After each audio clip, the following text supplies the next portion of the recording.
امروز حاضرید داستان دختری رو ببینید که توسط برادرش به قتل رسید. صداتون رو نشنیدم. ببینید و نگاه کنید.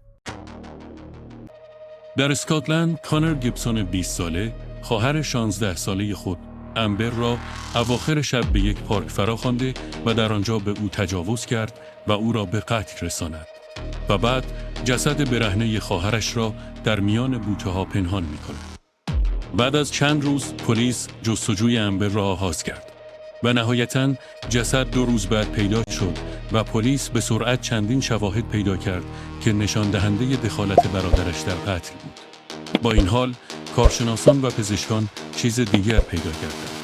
دی ان ای استفان کوریگان 45 ساله در سراسر بدن مقتول یافت شد و کاراگاهان در جریان تحقیقات مشخص کردند این مرد جسد را در پیدا کرده اما گزارش نداده است و تصمیم گرفته از این دختر مرده سوء استفاده کرد و به او بیشمار تجاوز کرد.